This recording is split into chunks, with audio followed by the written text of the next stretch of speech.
ये कहानी एक रतनपुर गांव की है।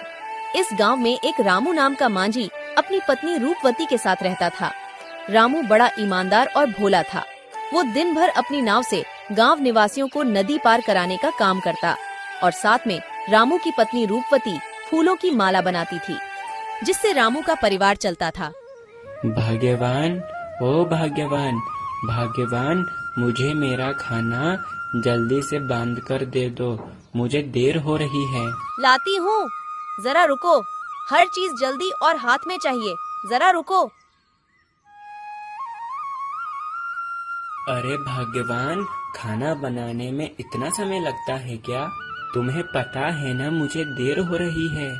भाग्यवान, अगर मैं आज ठीक समय पर नहीं गया तो मुझे नदी उस पार जाने वाले यात्री नहीं मिलेंगे। तुम्हारा कहने का मतलब क्या है कि मैं रसोड़े में जाकर सो जाती हूँ क्या? मैं तुम्हें जानबूझकर समय लगाती हूँ। अरे भाग्यवान, तुम हमेशा मेरी बात का गलत मतलब क्यों निकालती हो? मैं तो ऐसे ही कह रहा हूँ। अब मेरी बात ध्यान से सुनो। जब तुम यात्रियों को नदी पार कराओगे तो उस जंगल से माला बनाने के लिए फूल जरूर लेकर आना। भूल मत जाना, क्योंकि माला बनाने के लिए घर में अब एक फूल भी नहीं है। अरे भाग्यवान, ये बात तुम कल से अब तक 10 बार कह चुकी हो। मुझे याद है, मैं ध्यान से तुम्हारे लिए जंगल से फूल लेकर आऊंगा। ठीक है, अब मैं जाऊं? ठीक है, अब तुम जाओ, मगर ठीक समय पर खाना खा लेना और कुछ पैसे कमा कर लेकर आना। हर बार की तरह बुद्धू मत बन जाना, क्योंकि अब घर में अनाज बिल्कुल खत्म हो गया है। ठीक है, अब मैं चलता हूँ। रामू नदी की ओर जाने लगता है। रामू गरीब था, मगर रामू बहुत दयालु था। रामू को किसी की भी मजबूरी पर बहुत जल्दी दया आ जाती थी और रामू नदी के किनारे अपनी नौका के पास पहुंचता है।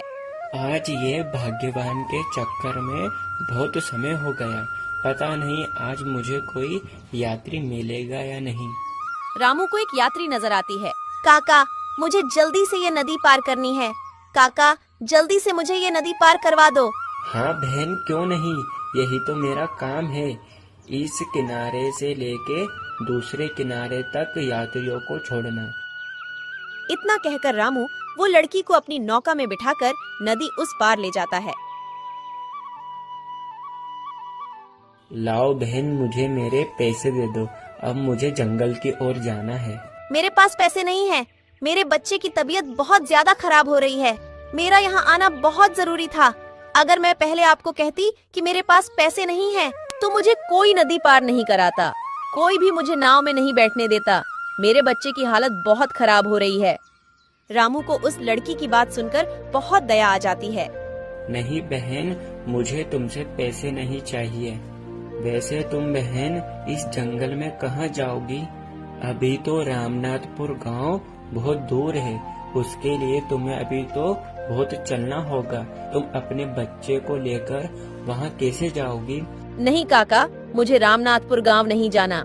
मैं तो यह जंगल में एक बाबा का आश्रम है ना, मुझे वहीं जाना है। उनकी दी औषधि से मेरा बच्चा ठीक हो जाएगा। बहन, मैं भी वहीं जा रहा हूँ। तुम वहाँ अपने बच्चे को लेकर कैसे जा पाओगी?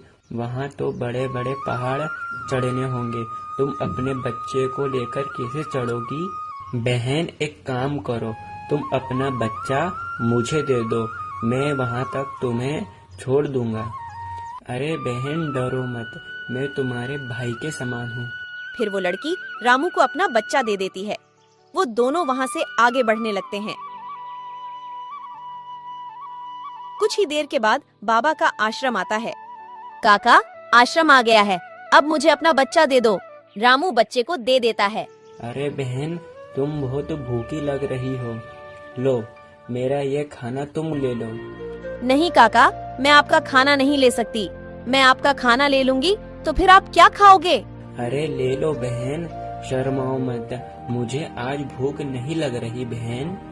रामू उस लड़की को अपने हिस्से का खाना दे देता है और आगे बढ़ता है।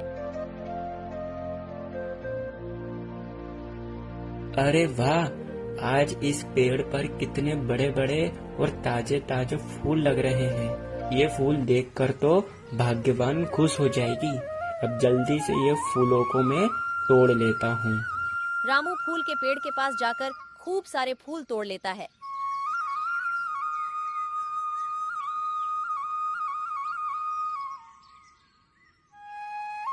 चलो, आखिर मैंने इस पेड़ के पूरे फूल तोड़ लिए।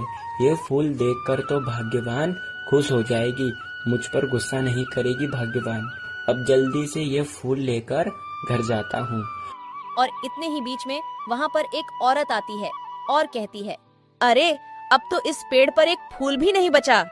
अब मैं कल बाजार में क्या बेचूंगी? ठीक है, जैसी ऊपर वाले की मर्जी। क्या हुआ बहन, तुम मन ही मन में क्या बड़बड़ा रही हो? और तुम्हारे ये हाथ में कैसे लगी?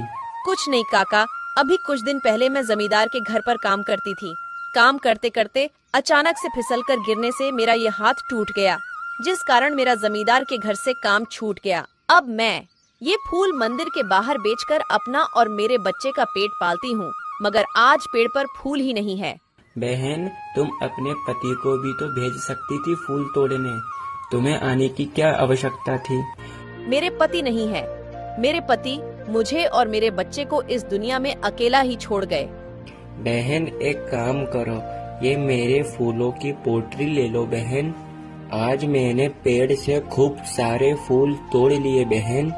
मगर फिर तुम क्या करोगे अगर तुम मुझे सारे फूल दे दोगे तो? बहन, तुम मेरी चिंता मत करो, तुम ये फूलों की पोटली ले लो। रामू से औरत उसके फूल की पोटली ले लेती है और वहाँ से चली जाती है।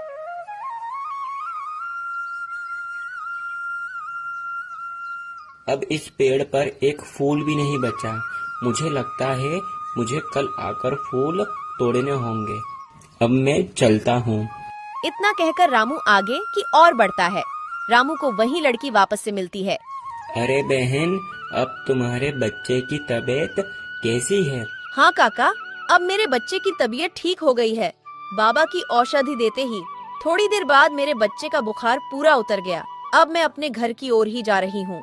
अच्छा बहन, मैं भी अपने घर की ओर जा रहा हूँ। अरे बहन, तुम्हें भी नदी पार करनी होगी। चलो, मैं अपने घर की ओर ही जा रहा हूँ, तुम्हें भी नदी पार करा दूंगा। इतना कहकर रामू उस लड़की को नदी पार करा देता है। आज तो भाग्यवान खूब गुस्सा होगी। आज मेरे हाथ में एक पैसा भी नहीं आया और ऊपर से फूल भी नहीं मिले, जैसी ऊपर वाले की मर्जी। चलो, अब मैं घर चलता हूँ। रामू के घर पहुँचते ही रामू के साथ जो जो हुआ रामू ने सब बता दिया। ये काम तो तुमने बिल्कुल सही किया। हमें दूसरों की मदद करनी चाहिए, मगर फिर अपना क्या? हम भूखे मरेंगे क्या? तुमने तो दूसरों का भला कर दिया, पर कोई है जो अपना भला करेगा जब मानो? कोई हमें एक समय का खाना भी दे दे। आज घर में अनाज का एक दाना तक नहीं है। ऊपर वाले पता नहीं किस आदमी से मेरा पाला पड़ा, जो दूसरों का भला करने में अपनी पत्नी को भूखा मार रहा है।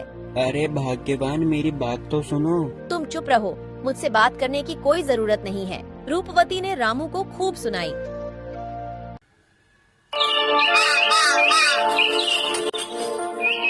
फिर अगले दिन की सुबह, भाग्यवान, अब मैंने सोच लिया है, अब से मैं खूब मेहनत करूँगा, खूब सारा धन कमाऊंगा। तुम जितना करोगे तुम्हें उतना ही मिलेगा। तुम्हारे ज्यादा करने से तुम्हें कोई ज्यादा नहीं मिलेगा। तुम अच्छे इंसान हो, इसलिए तुम्हें सब पागल बना जाते हैं और यहाँ मैं और तुम भूखे मरते हैं।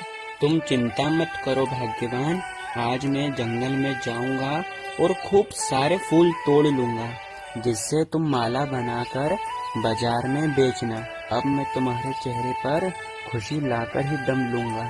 ठीक है, संभल कर जाना और घर जल्दी आ जाना। रामू नदी की ओर जाने लगता है। भाग्यवान से बड़ी बड़ी बात करके घर से तो मैं निकल आया, पर पता नहीं है कि आज का दिन कैसा जाएगा। ये तो ऊपर वाली की मर्जी।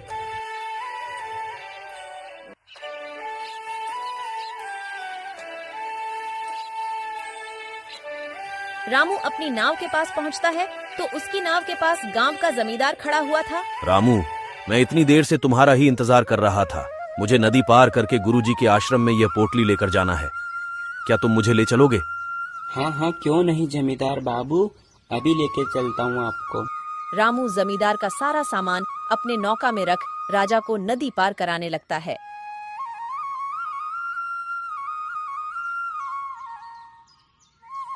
अरे जमींदार बाबू, आप गुरुजी के आश्रम की ओर जा रहे हो ना? जमींदार बाबू, मैं वहीं से निकलूंगा तो लगे हाथ आपकी ये पोटली मैं गुरुजी के आश्रम तक पहुंचा दूंगा। इसकी कोई जरूरत नहीं है।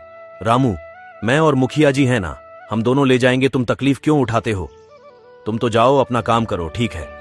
इसमें कैसी तकलीफ जमींदार बाबू, मैं वहीं से तो निकलूंगा। आप हमारे गांव के जमींदार हो, आपकी मदद करना तो हमारा कर्तव्य है।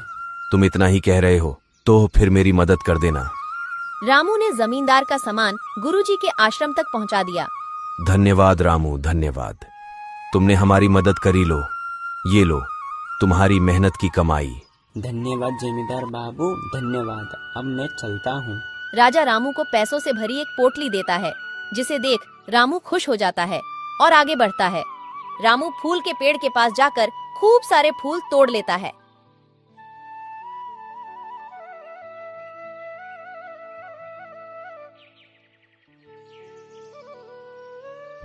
किसी तरह से इतने सारे फूल तोड़ लिए मैंने।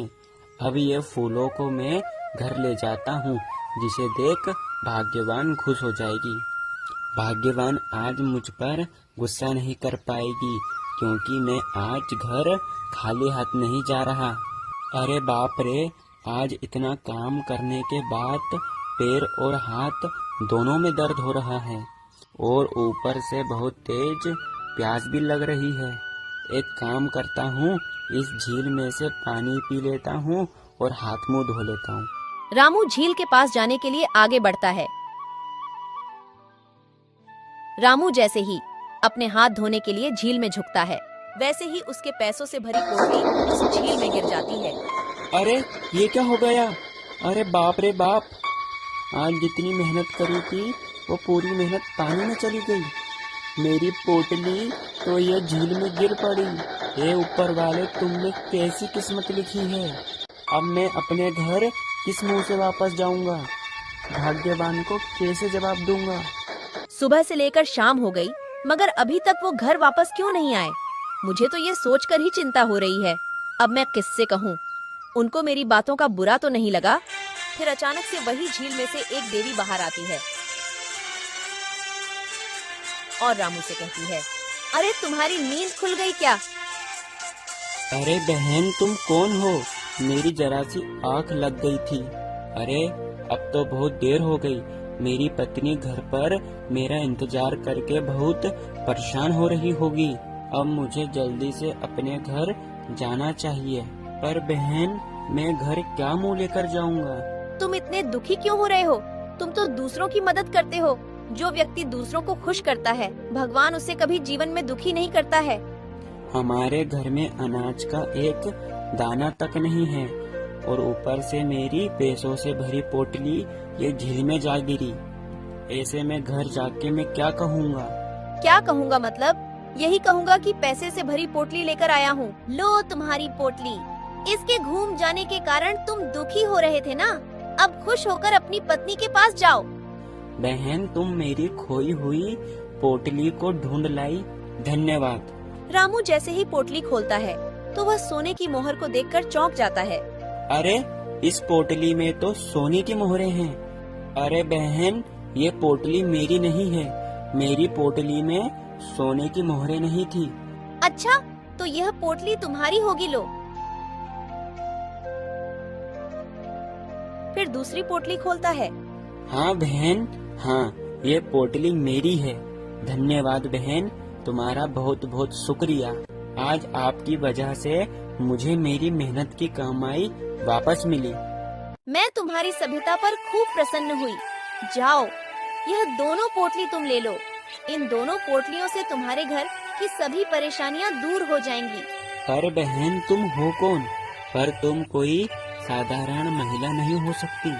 रामू के कहते ही देवी माँ वहाँ से गायब हो जाती है और रामू अपने घर जाता है। रामू अपनी पत्नी को जो उसके साथ हुआ वह सारी बात बताता है। भाग्यवान, मैंने तुमसे कहा था ना, जो दूसरों का भला करता है उसका भला साक्षात भगवान करता है।